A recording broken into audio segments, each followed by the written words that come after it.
greatest impact of trains I see, or potentially see, here in the Thompson Valley is the potential for a huge derailment, a train full of hydrochloric acid and caustic soda cars. And just imagine if a derailment occurred and 30 tankers of hydrochloric acid or caustic soda go into the Thompson River. How much will the residents of the valley appreciate the railways then? Every person should ask, you know, should we be having tanker cars of these dangerous chemicals going by the Thompson River on the railway tracks? If you don't think it's a good idea, then perhaps you should be pushing to have the railway tracks removed from the valley and put into tunnels, where if there's a derailment, the chemicals will be contained hopefully to the tunnels and won't dump into the rivers. This is a question everybody should be asking. Should these railways be operating along some of the greatest salmon rivers in Canada? You know, do you want your river to be killed? And it's only a matter of time as to when such a derailment occurs, not if it occurs. Look what happened in Quebec when the train got hit by a mudslide and went off into the river. Created one heck of a big diesel slick on that river. And who's going to want to eat the fish out of the river after it's been contaminated? You know, Canadians seriously need to look at removing the railway tracks from along rivers right across this country. It's just a stupid place to have railways, you know, running down the tracks with all these toxic chemicals. It's an accident waiting to happen. And who wants to wait around for an accident? Doesn't make logical sense. The Alberta government could help support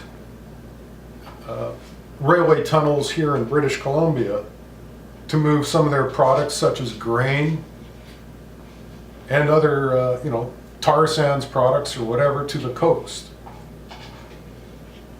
If Alberta is going to move their goods to the BC coast, they should do it in a safe way and away from the rivers. And same with the rest of Canadians. If you really care about your river, you will not support the railways' continued existence along the rivers. You know, make way for a safer day. Write your MPs, tell them to move these railway tracks. If you really care, tell them to get them out. Europeans tunnel through mountains all the time. Why don't we do that here? The last tunnel made in this country for a railway was the McDonald Tunnel on the Rogers Pass. That was a couple decades back now. We need the technology developed here in this country to create tunnels for our railways. And there should be continuous tunneling going for the next several decades at least. This will create great jobs, great high-paying jobs for Canadians. It'll speed up the transportation for the railways. In the long run, it'll actually make goods cheaper to move.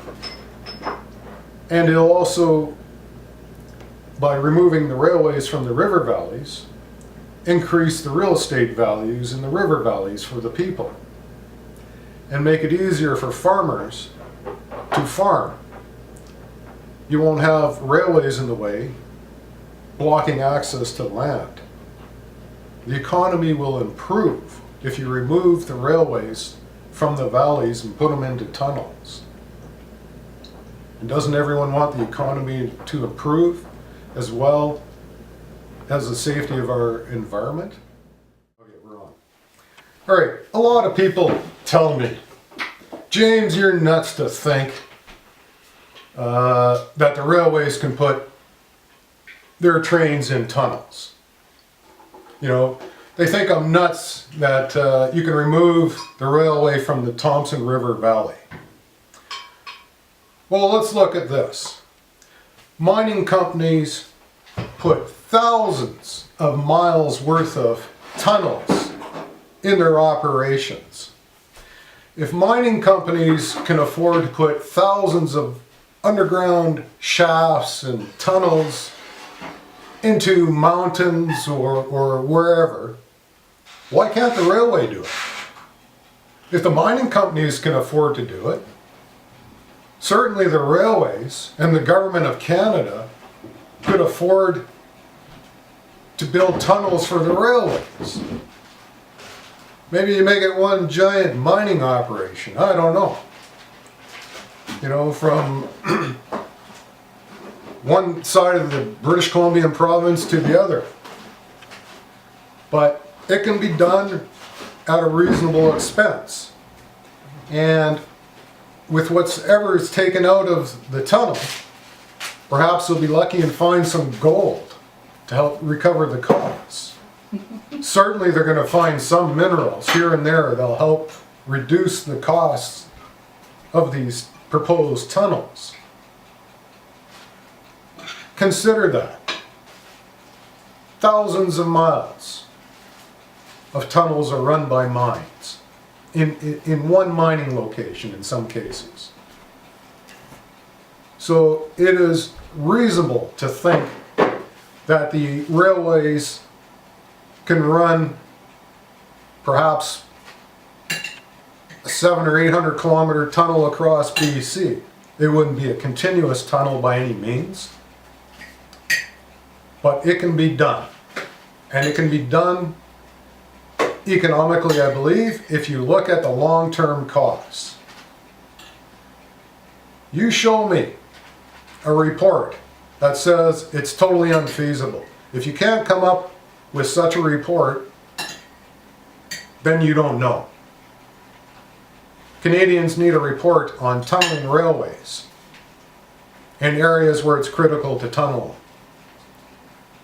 which is along rivers, sensitive environmental areas, and perhaps underneath some cities, so that railways aren't exposed in the cities, which may one day reduce terrorism. If a propane train traveled through downtown Calgary and some terrorists decide to blow it up, 100,000 people would be wiped out. Possibly more. Depends how big of a boom it is. And it's real easy to blow up a train like that, especially with an IED. Let's think safety, let's think tunnels.